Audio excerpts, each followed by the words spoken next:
Have you ever been on the last bus of the night? The city lights blur into streaks, the streets are empty, and the rhythmic drone of the engine is almost hypnotic. It's a moment of quiet solitude, a journey from the chaos of the day to the comfort of home. But what if that last bus wasn't going home? What if the other passengers weren't who they seemed?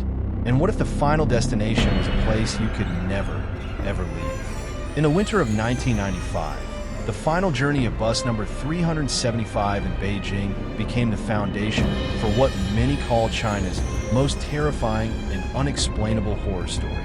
A story with missing people, a phantom vehicle, and a discovery so grotesque it has been whispered about in the shadows for decades. Tonight, we aren't just going to tell you the story. We're going to get on that bus. Our story begins on a bitterly cold November night in Beijing. The year is 1995. The air is so sharp it feels like tiny needles on your skin. We're at the Yuanminjiwen bus terminal, the starting point for bus route 375. Its final destination is Xiangshan, or the Fragrant Hills, a beautiful park on the outskirts of the city. But at this late hour, the route is less about scenic views and more about getting the last few strides. Behind the wheel is our driver, a veteran who knows this route like the back of his hand. Next to him, a young, female ticket conductor.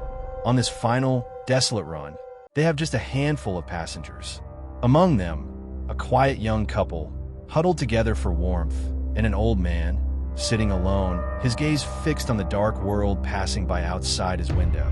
The bus rumbles to life and pulls away from the terminal, its headlights cutting through the oppressive darkness. The journey is initially uneventful. The hiss of the pneumatic doors, the clink of coins, the low murmur of the couple's conversation. It's all perfectly normal. For the first few stops, it's just another late night run. But then, near the north gate of the Summer Palace, something changes.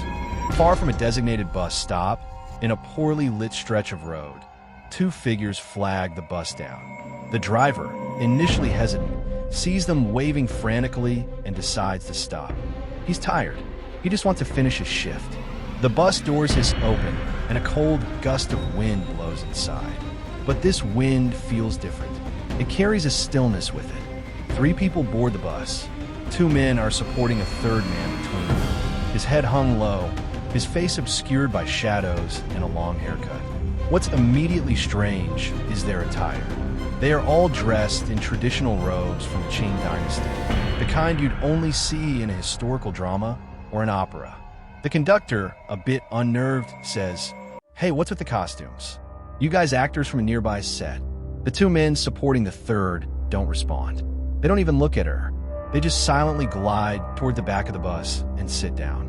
The other passengers, the young couple and the old man, exchange uneasy glances. The atmosphere on the bus has shifted. The comfortable silence has been replaced by a tense, heavy quiet. The air grew colder, and the low hum of the engine seemed to be the only thing keeping the unnatural stillness at bay. For the next few minutes, the bus continues its journey in this newfound tension. The young couple stops talking.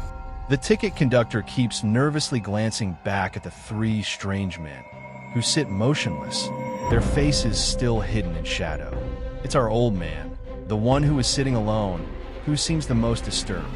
His eyes are narrow, fixed on the new passengers. He isn't looking at their faces or their strange clothes. He's looking down at the floor of the bus. He shifts in his seat, leaning forward, trying to get a better look. A deep frown creases his forehead. Suddenly, just as the bus is pulling away from the next stop, the old man leaps to his feet. He spins around and points a trembling finger at the young man from the couple sitting in front of him. "You!" he shouts, his voice cracking with accusation. "You stole my wallet. I saw you." The young man is stunned. "What? No, I didn't. I've been sitting here the whole time." His girlfriend jumps to his defense. "He didn't touch anything. What are you talking about?" But the old man is relentless. He gets in the young man's face, shouting, creating a huge scene. "Thief! I'm calling the police. Driver, stop the bus. This boy is a pickpocket." The driver and the conductor are now completely exasperated. They try to calm the situation down, but the old man is hysterical. He grabs the young man's collar, insisting they get off the bus right now and go to the nearest police station to sort out. The young man, flustered and angry, but also wanting to clear his name, agrees. The driver, seeing no other option to end the chaos, pulls the bus over. The old man practically shoves the young couple out of the door and gets off with them. As the bus doors hiss shut behind them, the conductor yells out, "Crazy old fool." The bus then pulls away, its red tail lights disappearing into the dark, leaving the three of them standing on the side of a cold, empty road. The young man, furious, turns to the old man. "Okay, old-timer, there's no police station here. What's your problem? I didn't steal anything." The old man's entire demeanor changes. The frantic anger vanishes, replaced by a pale, sober terror. He looks at the young couple, his breath forming a cloud in the cold air. "I had to save you," he whispers. "I had to get you off that bus." The couple is confused. "Save us? From what? You're the one who accused me of being a thief." The old man shakes his head, his eyes wide with fear as he stares in the direction the bus went. "Did you see them?" he asks. "Those three who got on?" He pauses, letting the gravity of his next words sink in. When that gust of wind blew in as they boarded, their robes at the bottom, they didn't move. And when they walked, I was watching. I never saw their feet.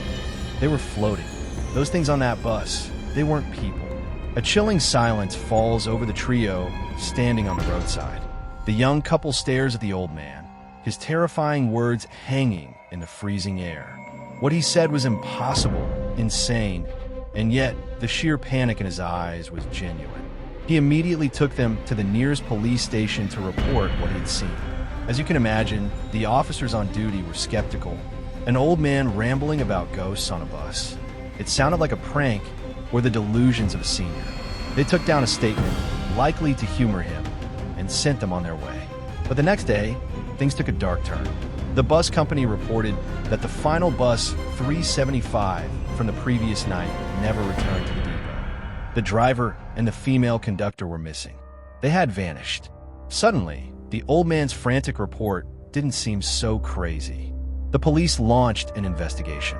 They searched the entire route to the Fragrant Hills, but found nothing. The bus and the two employees had disappeared without a trace. The city of Beijing, a sprawling metropolis of millions, had swallowed a 10-ton bus whole. The search continued for 2 more days. The story started to leak to the press. Public anxiety grew. How could a bus just vanish? It wasn't until the 3rd day that they found it.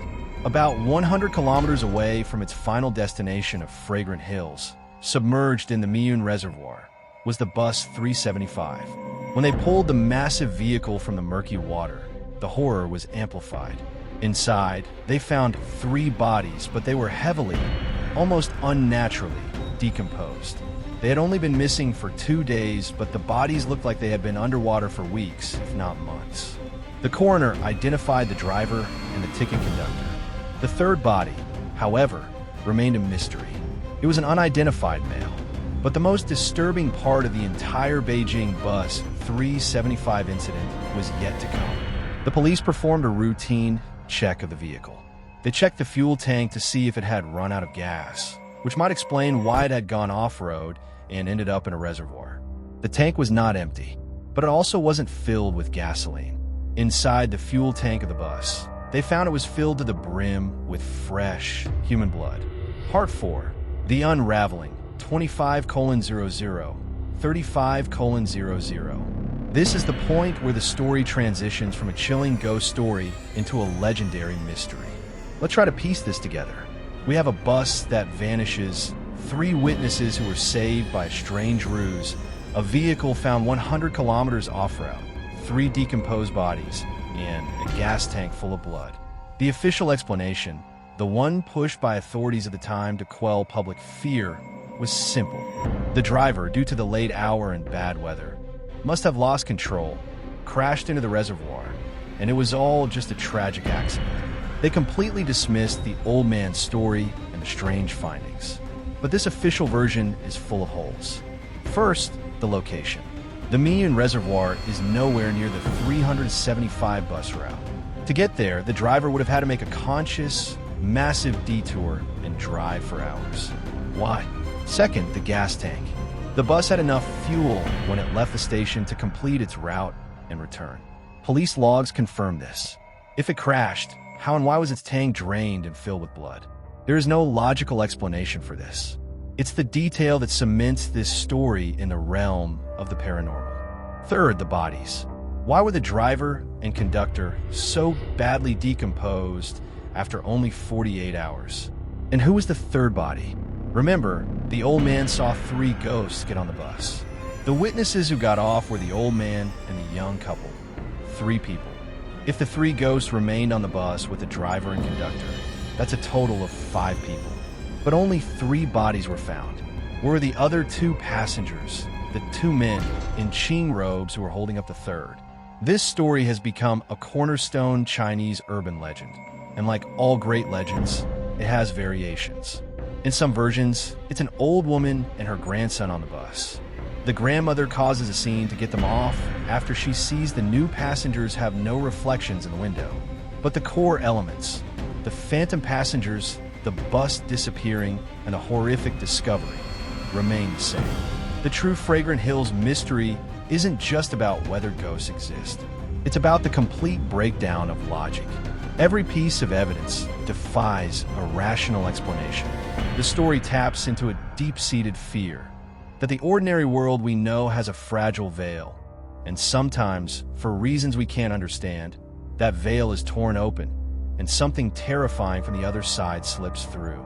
It's a fear that a mundane bus ride, something millions of people do every day, can become a one-way ticket to an incomprehensible nightmare. So what truly happened on that cold November night in 1995? Did a tired driver simply get lost and meet a tragic end in a freak accident, with all the grotesque details being later embellishments to a simple tragedy? Or did an old man, a young couple, a driver, and a conductor have a brush with the supernatural? Did they unwittingly give a ride to entities that were never alive to begin with? The official records of the incident are, unsurprisingly, hard to find today. The story has been passed down verbally, online, and in hushed tones, taking on a life of its own. It's a perfect horror story because it leaves us with no answers, only chilling questions. It lives in the space between what we know and what we fear. It reminds us that even in a world of science and technology, there are still dark roads and late-night journeys that lead to places that aren't on any map. The legend of Bus 375 endures because it's a story about a narrow escape. It's about the idea that if one old man hadn't been paying attention, if he hadn't noticed something fundamentally wrong with those passengers, 2 more names would have been on the list of the dead. It's a reminder to trust your instincts, and that sometimes the craziest person on the bus might be the only one who truly sees what's going on. So the next time you're on a late-night bus and the doors hiss open into the darkness, take a quick look at who or what is getting on. Thanks for joining us on this journey into one of China's most enduring mysteries. If you enjoyed deep dives into strange and unsettling stories like this one, be sure to hit that like button and subscribe to the channel so you don't miss our next investigation. Let me know in the comments what you believe really happened to Bus 375. Until next time, stay safe.